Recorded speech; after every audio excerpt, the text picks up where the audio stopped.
Where does it start, and how do you find out that you have lupus?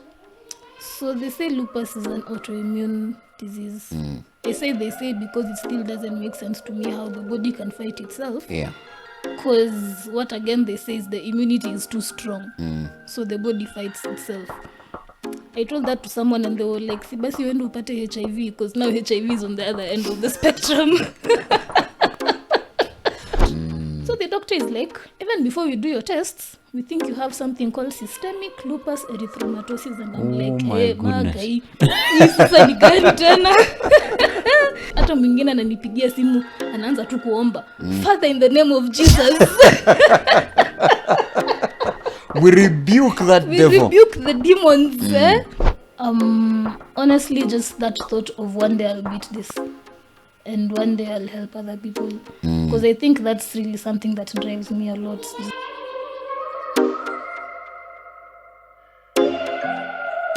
Uko sambamba? Niko sawa, labda wewe. Ona pia niko na magazine. Okay, niko na vitu mingi nafanya. Uko na magazine? Yeah. Before we talk about the magazine, has anybody told you that you look like the deputy speaker of the National Assembly? Boss Relay. Yes. Yes. And how does it give you opportunities, or it takes away opportunities from? I've never really thought about it like that. Yeah. Haini surprising you because we are both Kalenjin. Yeah. You're from that particular region. Yeah. Ah. I'm from Nandi, she's from Eldoret. Yeah, Wasingishu. Basically one and the same thing. One and the same. We're cousins.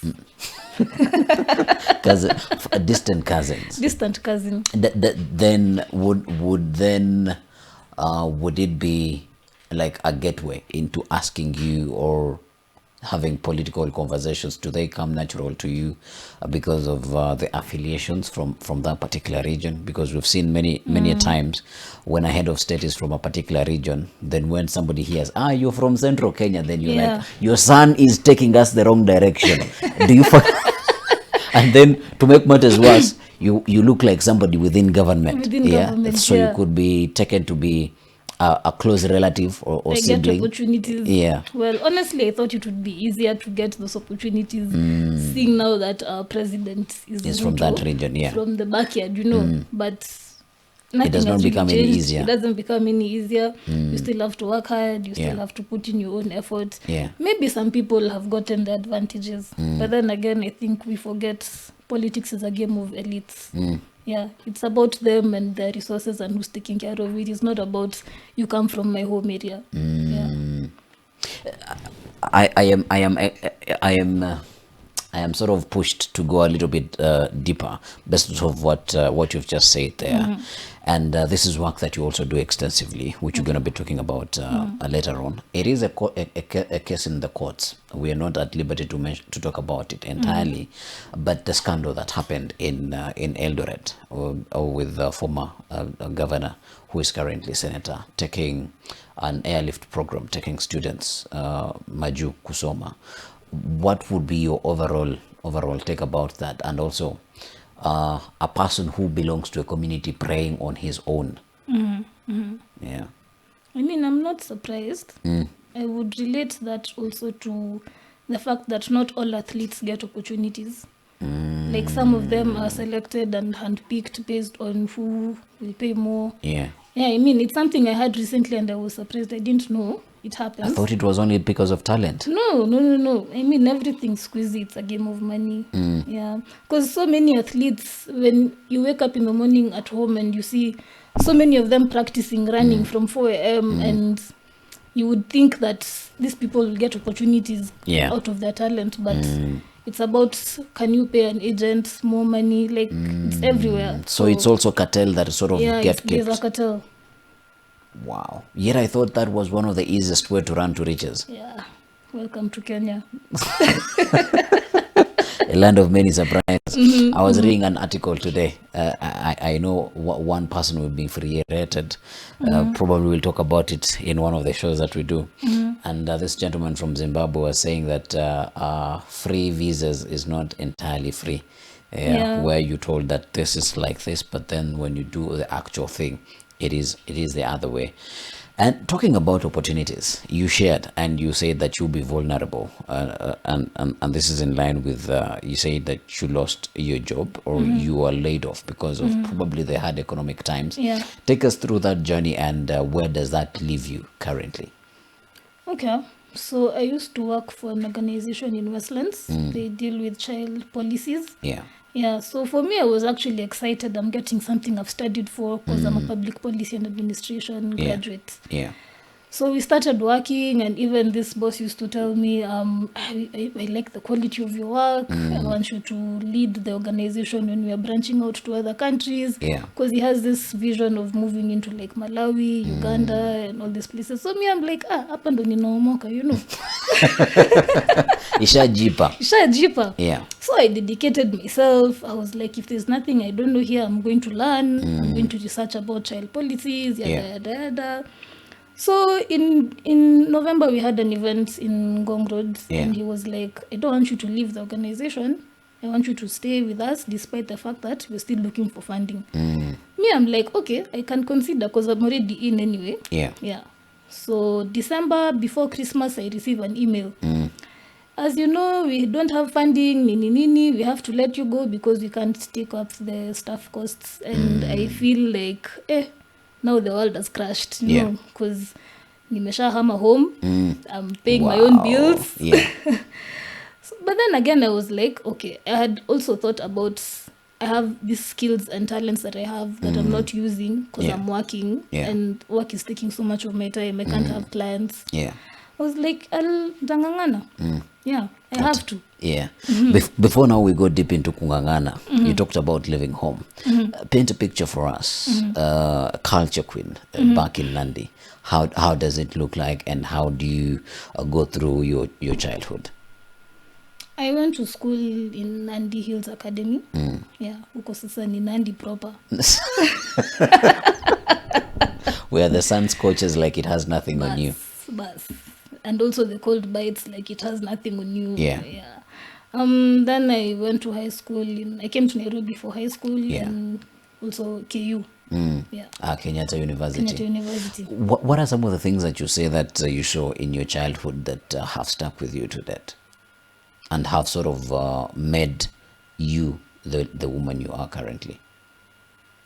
I think that consistent determination I see in my people, you know, especially the athletes. Yeah. Every morning. I like how you say my people. Yes, they're my people. Yeah. They're my people. Although I'm half Kamba, half Kalenjin. So, quite a combo there. Yes. And there's some Kikuyu somewhere. Yeah. My great grandmother was called Njeri. Yeah. So every morning you see them on the road running and you feel you also have to work hard. You know, there's that, it's sort of, I'm a writer, so I get inspiration from the things I see in my environment. So that's one thing I like. However, I don't like the way in my area people seem to be illiterate in a sense. Yeah, they don't believe that good things can happen. Yeah. So they're always like, huku ni nyumbani tu, we just sit. There's this thing called center. Guys go and they gamble, they play pool, always just hanging on the dukas wameweka mikono juu hivi, you know. Inanikasirishanga sana because nowadays everybody has a smartphone. There's so much you can do. There's so many free courses. You can learn a lot, you know, but people don't seem to see that opportunity. Yeah, so that's one thing I don't like about it, and it encourages me to be different. Yeah. Mi nimekuja Nairobi. I am learned, nimegutuka, you know. So I try and see how I can also help them back at home. Like it's one of my visions. Yeah. Kupeleka development nyumbani. Interesting. Wasa wengi tukisha omoka kidogo, we always say we want to give back to the community. Yeah. But the household that you grew in, did signs of you becoming a policy scholar ever show up, or ulifika keo kasema now what is the best thing that I can do? Actually there was some signs because tuseme there's a gathering at home, mimi ndo najipata either I'm the small MC or I'm giving the vote of thanks. Yeah. I'm actually the firstborn cousin at home, so mimi ndo na mobilize watoto. Yeah. That's my background. You are deputy parent in some Deputy sorts. parent. Yeah. Yes. I still am until today. Yeah. Does it put any pressure on you that you are a deputy parent, that if I don't get it right, then I will impress the same to my siblings? It does. It gets to me sometimes, although I think I got used to it because it was just the norm of my life. But some things, there was a time I dropped out of school. Then I got lupus. So then it was like how you face this challenge will also impress on the other kids. Yeah. So how you do it, it really matters. Yeah. So there's pressure. There's pressure. Why did you fall? Why did you drop out of that is an interesting story. I would really love, because in an African tradition setting, and I hope I'm right. Yeah. You would rarely hear that a girl child fell, like dropped out of school. Yeah. And for boys, it came like a natural. That is a stage that you're supposed to go through in your life. But for your case, why did you drop out of school? Okay. So I was in school politics. I was running for academic secretary 1 year. This is KU. Yeah. Then that one didn't pull through because we sued the school. That's another story. You've had the entire shebang. I've had the entire shebang. Yeah. And then now, so I was like, I'm not doing politics again. This is over. I have seen it all. I want to now focus on my studies and finish. So the following year comes and this lecturer calls me. She's part of the committee and she's like, see, you come. We're looking for somebody to fill in this team. Yeah.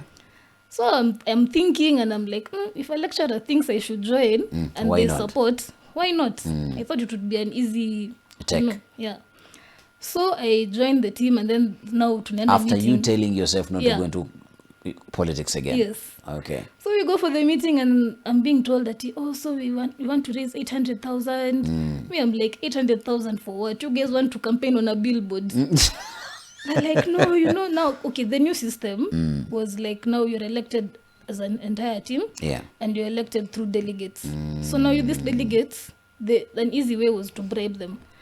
So this team had a budget for bribing all the delegates, kuwanunulia masuti, kuwatengenezea maposter, and I'm just like, mimi bana. Yeah, I can't be a part of this. Yeah. Where am I even going to get money? Like 200 G's for my campaign. I thought the school was supposed to be behind us. Yeah. So nikaachana na wao. We start organizing a debate. Actually, even Boniface was part of it. So tumepanga hii debate. For clarity, those who do not know Boniface, we do debatable with him. Yeah. Yes. So we're already rolling. Yeah, we're rolling. Oh. We're rolling. Okay, I thought you were still rapoing. No. Anyway, yeah.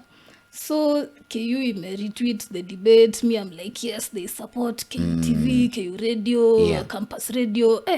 We even have like some few vendors, sponsors, nini. So 2 hours to the debate, I'm being called by the electoral committee. Like, so we here, you want to bring some goons. I'm like, mi hata najua mwizi mmoja kweli. Surely. I was so surprised. Like, I'm hearing this from you guys. So they're asking me, why do you want to bring male people to come and rape our girls? And I'm like, mi nasikia story na nyinyi you guys. Like, I don't even know what you're talking about. Stop pretending. Wale wazuri wenye wanakanga hivi kama wewe ndo wanaweza kuwa na hizi issues zote. And I'm like, me, I don't know what you guys are talking about. But it's fine. We can call off the debate. Because I figured that's what they wanted me. But I didn't know why. So we had to call off the debate. And then they were like, if you feel like you really want to, because they had asked me, why do you want to do this debate? Me, I'm telling them, I want leaders to be chosen correctly. Students wajue who they are electing.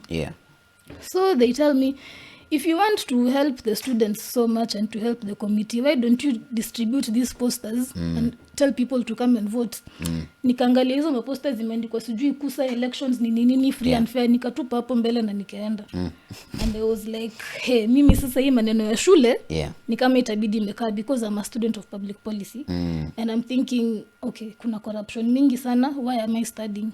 If I can get a position from corruption or by lying or whatever, wacha.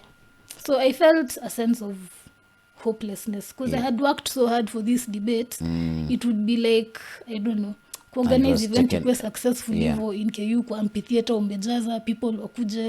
It was taken away from me like that.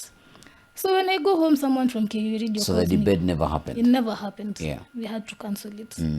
So KU radio, they call me and they're like, by the way, do you know you were framed? And I'm like, by who and why? So it's the team that I was in when niliwaacha. Yeah. They were like, huyu msichana anataka kuleta goons kwa shule yetu, hatufai kukuwa na hii debate. Kumbe this guy ni kizungu ndio inamlemeanga. He didn't want. And I'm not even going to name names because Wow. Is it still a problem to them? no, because he's actually a lawyer. Mimi sijui.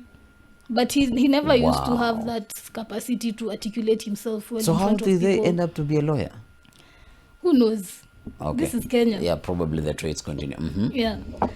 So I felt I can't continue with school anymore because the system is rigged, it's broken. I'd rather figure out my own way. So I didn't have a plan and I went to Juja and I became a carpenter.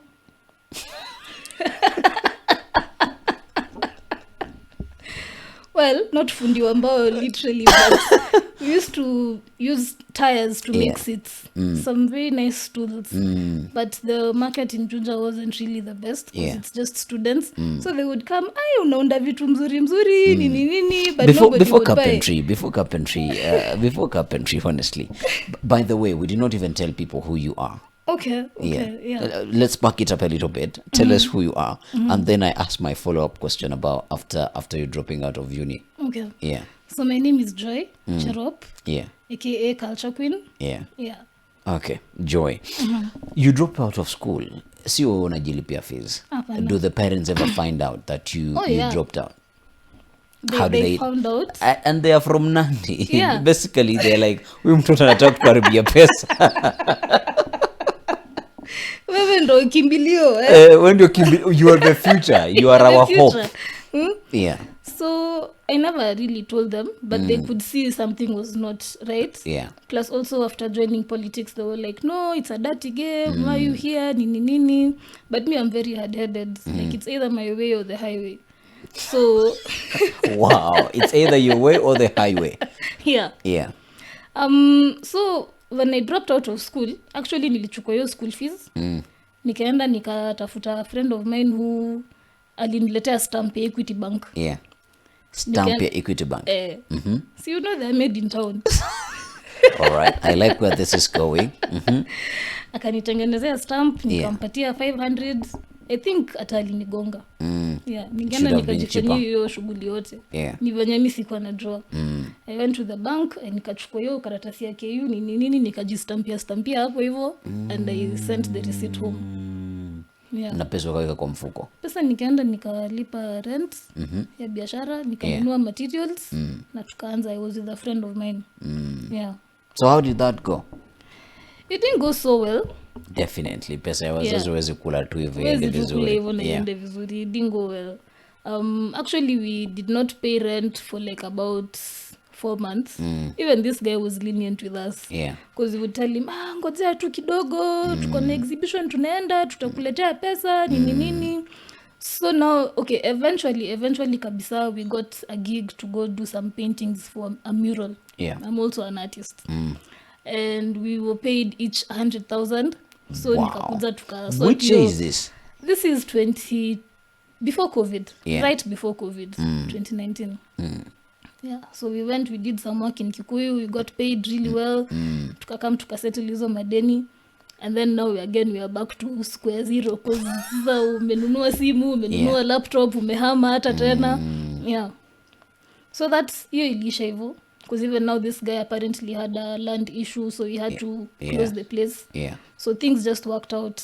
Then after that, now that's when I got Lupus. Yeah.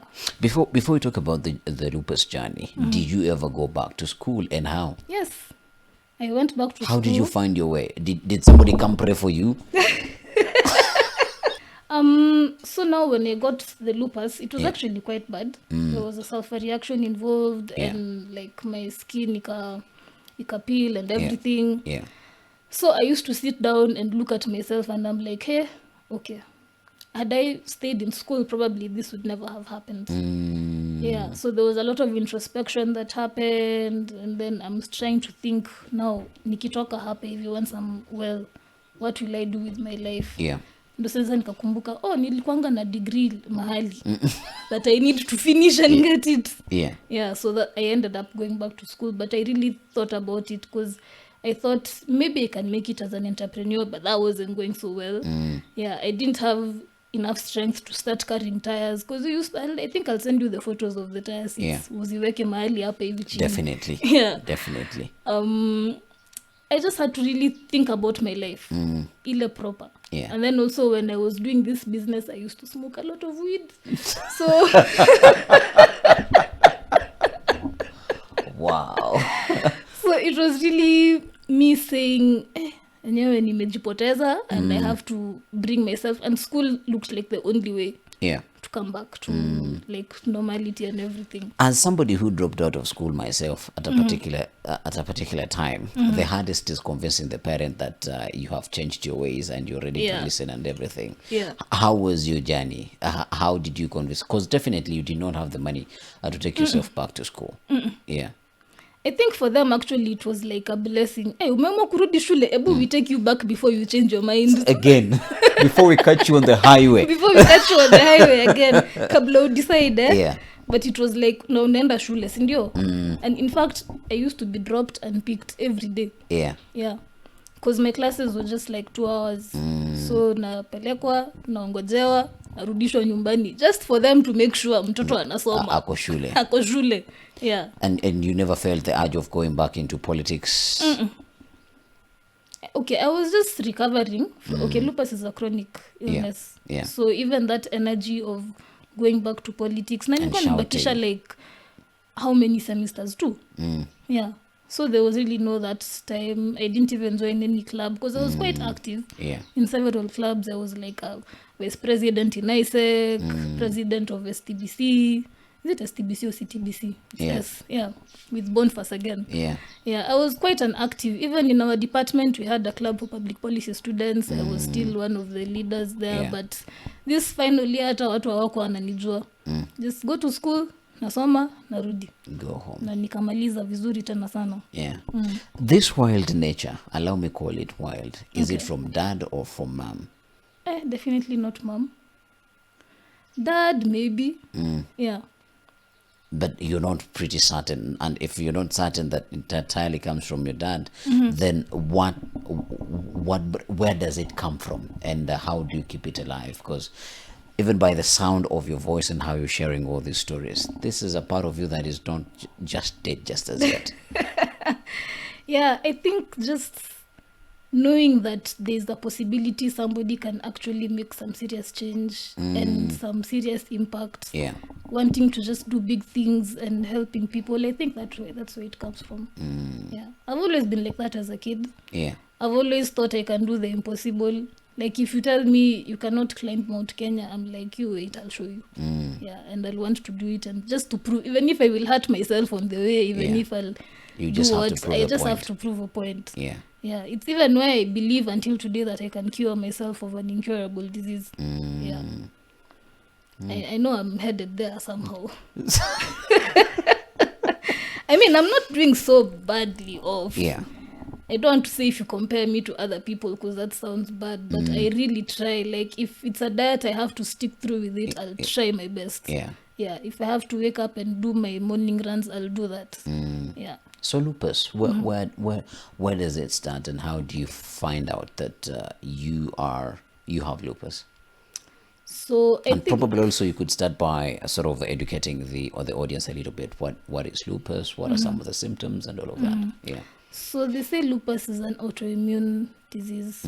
I say they say because it still doesn't make sense to me how the body can fight itself. Because what again they say is the immunity is too strong. So the body fights itself. I told that to someone and they were like, si basi uende upate HIV, because now HIV is on the other end of the spectrum. Who do you hang around with? Crazy people. I hope it's not Bonnie who gave you that idea. No. All right. So it manifests differently with different people. So for me, it affected the kidneys, it affected my skin. Yeah. Other people, it affects the heart, the brain. So it's really different with people. Yeah. It's caused by a period of stress most of the time, what I've found out.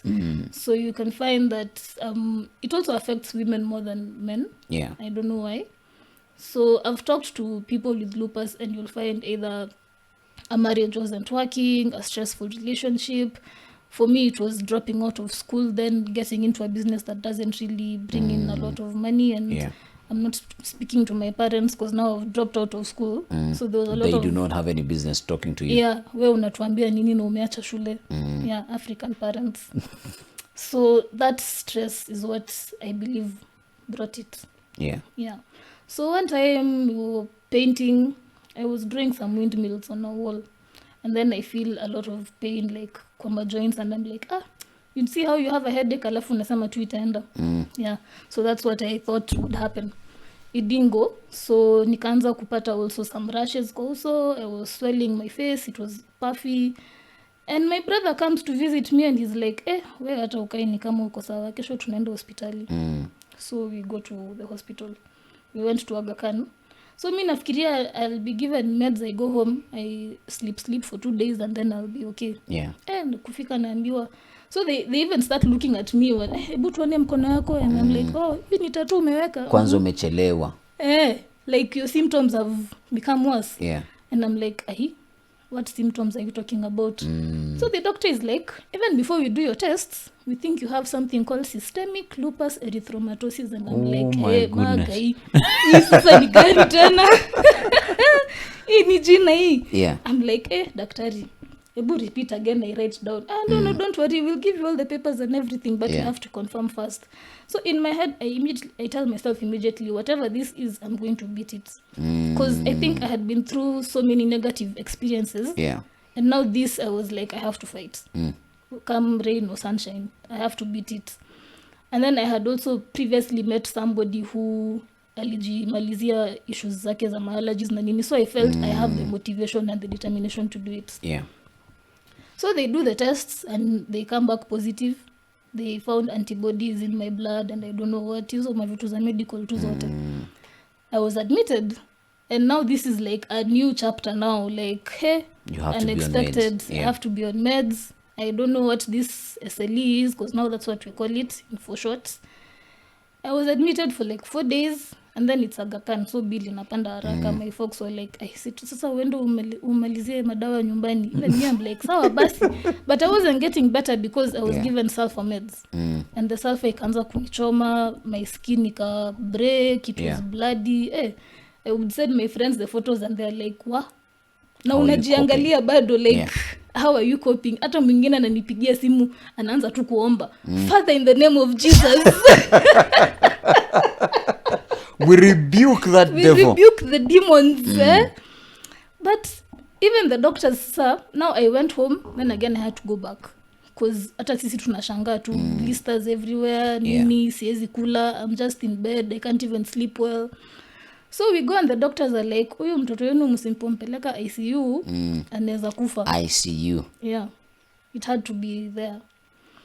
So mi nikapelekwa ICU, but the doctor akisema ati huyu anaweza kufa, me I'm like, you've not met me. Mi hakuna kukufa, ninakufa. I have greeted death by the hand itself. Yes, na ikaniwachilia, I'm not dying. Yeah. I have so many things to do. I have a lot of things I want to do in this life and I cannot die. So nikaenda ICU, nikajazwa morphine na nini, so I even became crazy and mad. Hadi nikaanza siku moja tu nikaamka na I was feeling confused. Yeah. I don't even in the know, ICU. In the then. ICU. Yeah. So I stand up and then I start saying, fuck white Jesus. The society is messed up. You guys elect vegetables. Yani nilikuwa tu naongea vitu mingi. Hata I don't even understand how I remember all this until right now. Yeah. Then I started hallucinating. So I could see some of my friends kwa dirisha wakipita and I wanted to run towards them. So the windows in the ICU are like these huge windows. So akafikiria I wanted to throw myself outside. Wakakuja wakanishikilia na some big watchmen, wakanieka kwa kitanda and they tied me, my hands this way and then my legs na huko. Wow. So I'm like, okay, these people, they don't know I have a plan. Wacha wanifunge alafu nimalize. So having, now this is going to be a dark joke here. Okay. So you'll have plans from that side. Yeah. Yes. Okay. So now I'm like, wacha wamalize kunifunga and tell them what to do. Yeah. Akaniambia, nikamwambia, excuse me, I would like to use the washroom. Wakaniangalia, akaniambia, si utumie tu hapo kwa kitanda tutakuja kuosha asubuhi. And I was like, now I'm done. Sina anything else. Wow. So they tied me and I did my business on the bed and then I slept. So in the morning, the nurse who was by my bedside was a Meru. Na he has this thick accent and I'm like, kwani tu ameona tu wanilete tu mtu wa vita mwenye hata siwezi fanya anything. Nikatulia tu. So my mom comes in the following day and she's like, why was I being told you were being violent yesterday? And I'm wondering, kwani ulipigiwa simu ukiambiwa nini? So my small bro explains to me, you know, we were told Joy is becoming violent in the hospital. She wants to start beating the nurses. I'm like, nilikuwa nachapa nurses kweli. It did not get there. It didn't get there. Yeah. So now from that experience, I think I started to think about my life. Like, how have I become like this? Because I'm a very diligent, disciplined person. Like me, I actually used to follow my timetable for studying. You know how people would write and then wanaeka kamoto hapo hivyo chini and some God bless the work of my hands. Yeah. Me, I used to follow that one. Not all the time, but I'm that kind of a person. And to compare myself to that person and what I've become right now, hapo ndo nikaanza kufikiria I need to go back to ground zero. Yeah, ground zero. But sikuwa nimeanza kufikiria kuhusu shule. Me, I was thinking of, I need a new business plan. Because for me, as far as I'm concerned, the system is not working. Everything is a lie. Yeah. Because I had also now come across this story of Jesus was black, religion is a scam, all these things. Why are we Africans and you're not proud of ourselves? So for me, I was really anti the system. Yeah. So it was about how can I start making money from what I know. I go home, I start relaxing, and then I stopped taking my medicine because still medicine is a pharmaceutical industry and there's that just you do one not agree with. Yeah.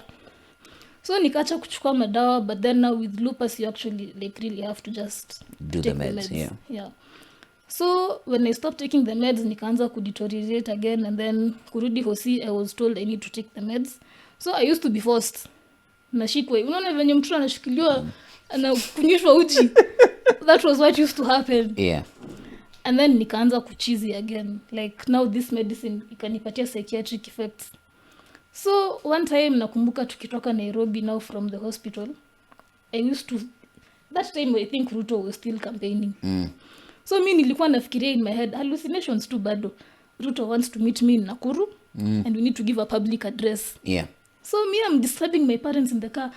Guys, msimame Nakuru. Nataka niongelesha watu. Like everything was just so crazy. Even one time nakumbuka now at home, nilivaa masai shuka, nikajifunika, and then the kids were about to, they were studying for KCP. So wametoka tuition, and then nikasimama nje ya gate na nikaanza kuambia, wase niko na leakage. Wow. So it's my kid bro who came and got me. And akaniambia, we unafanya nini? And I think I was holding a hot cup of tea. Nikamwagilia and akashtuka. Yeah. Hata mimi nikashtuka, and then I was like, nipeleke tu kwa nyumba. So it was another crazy period again with the lupus, but hizo vitu zikaisha because I was given meds. I used to see a psychiatrist.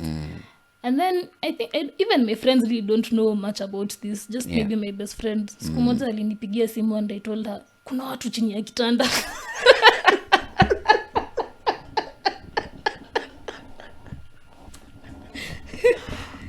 Wow. Akaniambia wacha tu niongee na mama yako. So my mama akamexplainia nini. And nowadays we just laugh about it because who are those people under the bed? Yeah. One time Trump was also campaigning, I think around the same time. So I'm there. He was campaigning with Joe Biden, if I'm not wrong. So I woke up in the morning and then I went through my documents na nikaona kama my birth certificate imewekwa White House. And I'm like, my parents lied to me. Now I need to run away. I start packing my things. Nikasema wacha ni watch TV kidogo nikingojea ifike kitu kama 5 hapo hivyo niende. kwanza kuwatch TV naona Joe Biden hapo na Trump anaongea and I'm taking notes. Then nikaanza kujiambia I'm going to ask Trump what did he do wrong with Brexit and why didn't he like it. Yani I just started philosophizing so many things. Yeah. Nimetake notes. So my father comes, he was going to work, ananipata hapo hivyo and I'm like, nilikuwa nitoroke.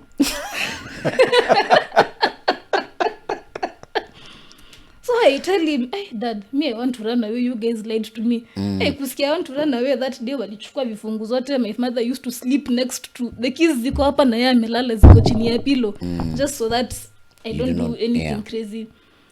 So now that whole, it took about almost 7 months me being at home, just kuchill too. So after nimeanza kurudi normal, I was like, you know what, there's nothing I can do. I started doing beadwork.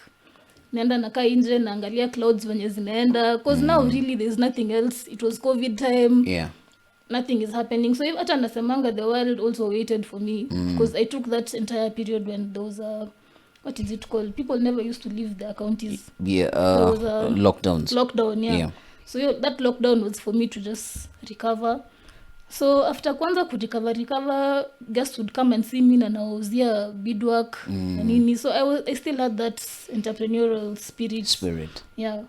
Then now I decided, I need to go back to school, because actually what happened, I fell into sort of depression. Because now I'm thinking, my friends have moved on. Kwanza wengine walikuwa wanapost wanapelekwa sijui na mandege wapi kwa na makampuni zao, and I'm like, hata mimi si ningekuwa na wao, because I was that student as well, like ingekuwa tu sawa. But nikajiambia, you know what, everyone's journey is different. I'll go back to school and I'll finish. So I wasn't able to do the January intake because I was still a bit weak. So nikaingia May. I went back na nikamaliza second class upper. Yeah, and now I'm here running around in Nairobi. Wow. Yeah. That is quite a story. When you look back, and probably you could confirm, you still are with lupus, and this is something that you're self-medicating every single day to keep it together. But when you look back in those hard times or in those trying times, what kept you together?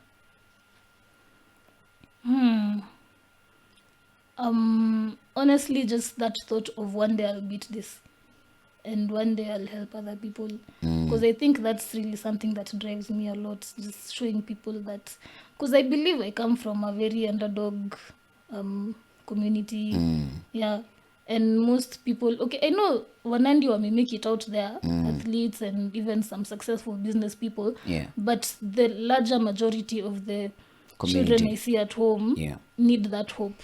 So knowing that I can be that for them, it really keeps me going. But when I'm depressed, I decide to tell myself, we're quite too depressed saizi, but kesho you'll have to wake up and do it different again. Yeah. Interesting. Done with school, second upper class honors. You get, now that's where you start working in Westlands? Yes. Okay, so what did I do after nimaliza shule? I did events. So I have this magazine called Culture Magazine. Yeah. Nilianza kuiandika 2021 January, but then it got picked up by a talent agency in October. So when it was picked up, it was just a rough draft. I'm a graphic designer, so I did some few pictures here and there, some colors, nini. But now I started doing it again properly from scratch, like a professional magazine. So the whole of 2021 until December, that's what I was just doing. 22, now we start doing events, storytelling events. So African stories for families, and then also some for adults on the side. So that nikaanza kuona, kumbe this magazine thing can actually be something serious if I do it well. Then I decided I need to look for an internship, because nikiandika CV yangu naona, public policy, then there's graphic design, but sasa there's nothing else with this public policy apart from the degree. So nikaanza kutafuta ma job LinkedIn na nini. I found the organization that I was needing, and then I applied and they called me sometime. So when this boss calls me and then he doesn't, nikishika simu nasema hello, anasema hello, then again I say yes hello, he's like uko na time ya kuongea, and me I'm like who are you and what do you want? And he's like you applied for a job nini, and I'm like oh guy pole, sorry. So Human skills zero. Huyu sasa huyu anaweza rudisha client nyuma. Yeah. But we talk and he's like, so do you think the way you answered the phone was professional? And me, I'm like, sir, this is Kenya, bana. Girls face so much harassment na nini. So I think from that angle, akaona okay, sawa. I got hired and we started work. Then now that happened. But I still used to do my events, bado. Yeah. I held on to that. Yeah. Interesting. Besides now, job came to an end, yes, but which are the other 1,000,001 things that you do, and so that we could be able to pick into them, and particularly why also decide to do a lot of things at the same time, because as the saying goes, a master of many. Yeah. Well, I don't know, but it tends to be something that I do. In high school, I took a very weird combination of subjects. I did geography, I did history, and I did French. And then also I used to love chemistry. So guys were like, "Hey, sasa huyu atafanya nini?" Because you seem to be All everywhere, all over the place. So I tend to be like that. Actually, if I find myself doing just one thing, I'll get bored. So I thrive that way. What did you ask?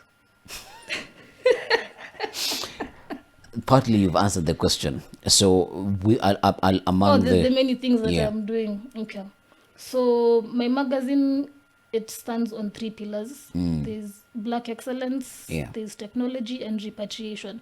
Na si repatriation ya museum items, but of people, especially. Someone asked me why I'm not working with the museum, and I didn't understand really why. Because I'm dealing with people, especially descendants of those who were taken as slaves. Yeah. So some of them really want to come back to Africa, and if I find a few of them, I help them. Wakikuja Kenya now, I teach them here, we keep right. Here, this is how we cross the road. Book an Uber, nunua M-Pesa line, that kind of a thing. Yeah. And I've done it like for a few people, and I'm thinking, this can actually be something. So kazi yangu saizi ni kutafuta apartments where they can come and stay in, Airbnbs, because for them kulipa Airbnb 4,000 a night is nothing. So that's what I'm doing. And then storytelling, the events, graphic design, websites, UI UX. There's an event I'm planning, actually ni venue natafuta, so if there are any potential venues, munitafute details, I think zitakuwa mahali hapo somewhere hapo chini. Yes. Yeah. What else? Immigration. So if you want like to look for scholarship, you want to work abroad, you want to just move, I work with some immigration lawyers who help you with the visa process. What else? Anything that comes na ni kazi nafanya. That's 1,000,001. That's 1,000,002 things. Yeah? Yeah. Why do you feel the urge of doing all of these things? Okay. And how do you keep track of them? Some of them are just my passion. Uko nyumbani, I want to start a cultural center. So before my grandfather passed away, he told me, you can use my house and make it a museum and whatnot. Because he saw I have a really strong passion for culture with the culture magazine. So I think tu vitu zingine zinajipanga. Like I don't have to struggle to keep up. All these things are within my area of interest. So that's what I do. Yeah. Immigration ilinipata, but it goes in line with repatriation because I'm able to learn from both about each other's business. I don't know if that makes sense. It does. Yeah. So when someone offered me the immigration, I was like, why not? Because it can help me with the repatriation side of things. Public policy nilijipata tu nimesoma, so yeah, hiyo iko tu hivyo.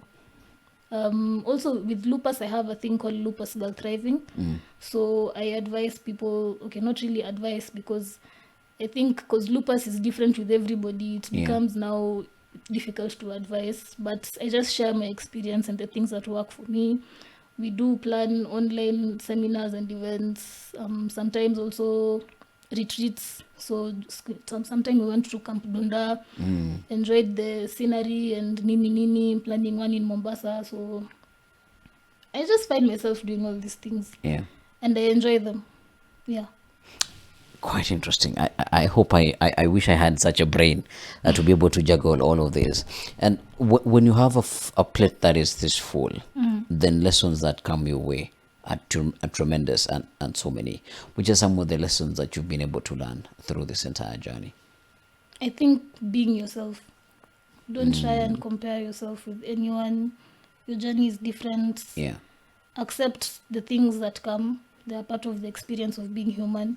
Like being angry reminds you that you're still there. And also still being happy is a good thing. When you're having a bad day, have it. That's sana from Lupus. Yeah. Because there's really nothing you can do about it. Give thanks for everything that happens. And also always learn, because you don't know everything. And life is big. Don't limit yourself, because there's really a lot you can do, and the thrill of life comes from doing all these things. Ukikaa tu kwa nyumba unasema I'm just going to be employed. I find that to be very boring. A friend of mine always says that's banal, so I don't want banality in my life. I want adventure, Yeah. I crave adventure. So and don't be afraid to do it. If you fail, fine, take the L. Yeah. L for lesson. Yeah, and you move on. That's my philosophy. Those are the things I've learned. Yeah. And stay healthy, man. Like if you have a healthy body, keep it. Keep it that way. Keep it that way. Eat your vegetables. Someone told me don't elect vegetables, Yeah. eat them. So yeah. Don't elect Don't elect vegetables. Yeah. Eat them. Yeah. Interesting. Interesting. One key thing that I'm interested in is immigration. To pick your mind on is immigration. Why venture into immigration, and what are the opportunities that you saw there, and you're like, I can capitalize on this one? Okay, first the money. Number two, Always the demotivation. Yeah. People are looking for greener pastures. Like I don't think life is easy in one part of the country than the other. But if France works for you and you feel like you can survive there and they can help you get there, so then also there are so many opportunities that people are not aware of, that this, say, European countries post a lot of things in their bulletins.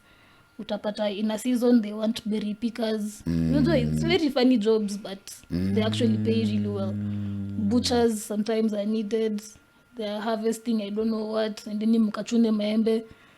Yeah, and some of these things I look at them and I think basi Kenya tumelalia sana, because there are so many farmers who kwanza saizi ni maembe, hakuna mkamba mwenye akulangi maembe kila siku saizi. And if you capitalized on such these small industries and get people to come, even two young people who are looking for experiences out there, watakuwa wamepata kitu. So just helping people to see that there are these opportunities and you can actually go there and make it. Ukifika huko, you look for another job and you muendelee. Yeah, so it's interesting actually. The discrepancies that are around this, probably in not entirely across the globe, but in particular regions, per se the Middle East. What would be your take on your take on that, and what really bedevils us in that particular region? Because I think, if I'm not wrong, 2022, early 2023, we saw the highest spikes in young women who were losing their lives because violence was meted up on them by their employers. I hope nikisonga it doesn't affect. You might just need to pull your mic a little bit closer to you. Like that? Yeah. Okay, so one thing I always say that has affected so many Africans is the mindset of thinking that we are less than the people abroad. Yeah. So we tend to not mind doing jobs that can result to death, or because we think, first of all, I'm here to help my family. Sisi, we don't have anything. Nini. So you will take everything. Yeah, you take suck up anything. to everything. Yeah, and it's not right, because the work you're still going to do is going to provide value to someone else. Yeah. So hata sijui venye tunaweza saidiana hapo hivyo, but for me that's one thing I would say, it's that mindset that causes that. Yeah. And inafanya that economic the difference of the gaps that exist zinakuwa mingi sana. It's becoming a lot. Yeah. So maybe people can try and just believe in themselves more, like you can be better, you can do more. Yeah, to more avoid can come you. out of that. And now this leaves me a political question, and I don't know how you'll be able to answer to this. The president then advocating for people to be posted outside to work in particular countries, and actually there is even a circular that was released on one of the employment commissions that are available to the government, but people were not impressed with the kind of jobs that were posted there. Do you think then that would be able to solve the unemployment issue that we face in the country? I've not seen the circular, so I cannot really answer from a point of knowledge. Yeah. But the unemployment issue in Kenya is really equal. Big. Yeah. It's really big, and I think also the government needs to create more opportunities. I know we're always saying this, but there's tumelalia sana. Tumelalia sana. There's so much. Africa is one of the most endowed. It's even the most endowed continent. But world, our governments really hawana shughuli na kutengeneza industries, because it's them actually who can make the industries. Yeah. Tumesoma madegrees zimejaa kwa nyumba, and the jobs huku nje they're not there, so there's no goodwill from the government to help us. Now tena kuenda majuu scammers wako wengi sana. Sometimes I even think about it and I'm like, maybe if everything goes sideways I can decide to just start scamming people, because I kind of have the means to do that, but like hiyo goodwill ya gava kuchunga the citizens hakuna kabisa, and I don't know how that can be sorted out, because it's really, it has to come from the government. We only need to eat the vegetables. We need to eat the vegetables, tuache kuwa we just need to eat our vegetables, right? And then you've talked about scammers. How can somebody be on the lookout for scammers? What are some of the telltale signs that I can look out for to say I might be going on a long con? I think immigration, kwanza you have to be dealing with a lawyer. Nobody can just come and tell you atakusaidia kupata visa and help you to go abroad na si lawyer. And lawyers, like, you have to see their qualifications. Although squeezy kuna river road, yes, but also pia maombi. Ni maombi. And just credentials. I think credentials are everything. Look at this person mwenye anakwambia anaweza enda majuu, mbona yeye asijipeleke majuu, you know, like ask questions. But unajua tukiuliza maswali kama hizo tutaenda probably pia ana nauli. Anasaidia watu kuenda, mbona okay, hata mimi mtu akiniuliza hivyo sasa sijui, but for me, you know, I'm being backed up by lawyers, and they have credentials, so for me that's what I can even ndo mimi najitetea. What next for Culture Queen? Amongst all this barrage of things that you're doing. So in the pipeline is a storytelling events coming up, but follow my socials for the details of that. I'm working on a magazine. The edition is on arts and African expressions. So that's also something, probably April. Natafuta kazi pia. I want to do a safaris the sides za Nandi, Kericho, Eldoret, hizo maeneo. I don't think there is a very nice drive in Kericho while you're driving through the tea plantations. Exactly. That drive is magnificent. Camping, so pia hiyo inakuja. I'm collecting artifacts, by the way. So if you have any artifacts that you are willing to donate to a cultural center, you can hit me up. Interesting. Your lessons that you would be willing to share with those who have been watching today. Believe in yourself. It's okay to not be okay. Those are very cliche, but it's actually true. Don't compare yourself with other people. Your journey is different. Acha tuachie hapo. Trust yourself. But you know, sometimes it's easier said than done. It is easier said than done. But at the end of the day, you have to do it. We have a culture here where I oftenly ask the guest to say something that they think that I should have asked them, but I wasn't able to ask them. What would that be for you? So ungeniambia hiyo before show ndo nifikiriange. No, that's why it's important, because there might be something that came off of your mind while we're having the conversation. You're like, yeah, I wish he asks me this, but Well, unexpected things in life really do happen. yeah, Yeah. You can be diagnosed with like cancer, or suddenly your parents can die. Like shocking things can actually happen to you. And the norm is people tend to fall into depression. yeah, But for me, I say take it as a challenge and overcome it.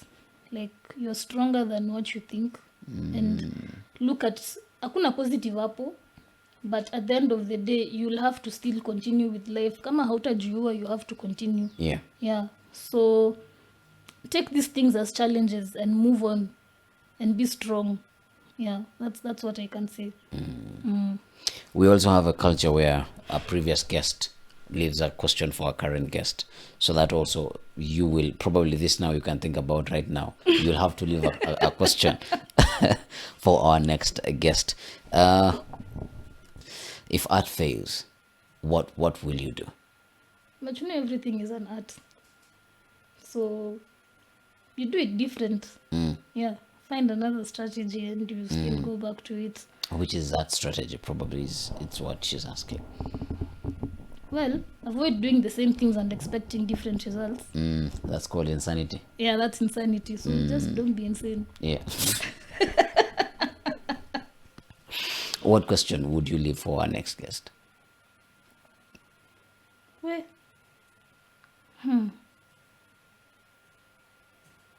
if there was one thing that you would do and you were sure you would not fail, what would it be? If there is one thing that you would do. If there was one thing that you were sure you would not fail doing, Yeah. what would it be? Wow. Can I ask you that question? Me? Yes. I do not I am the person who asks the questions. But if I can attempt it. Take it again so that I get to think about it a little bit more deeper. Okay. If there's one thing that you would be sure you would not fail, that you can do, Yeah. what would it be? Believing in myself. Smart answer. Because I know you would directly tell me that do it now. Yeah. So believing in myself wouldn't fail me. And I'm already doing it. Yeah. Yeah, I don't have an answer because it's something I think about when I'm feeling stuck. Yeah. Yeah, what is the one thing I can do right now and I'm sure I wouldn't fail? Yeah, I keep thinking about it still. Wow. Interesting. Then that's all we've had for this edition of Dreams in Motion. And if you have enjoyed the conversation, kindly go ahead, like, subscribe, and share. And if you might want to be a guest as well, let us know. Just tell us in the comment section and we'll make it happen. Culture Queen, thank you very much for making the time. And we hope to probably talk again in April when you are launching the magazine or some of the events that you're going to be putting out. Sure. Yeah. Santi.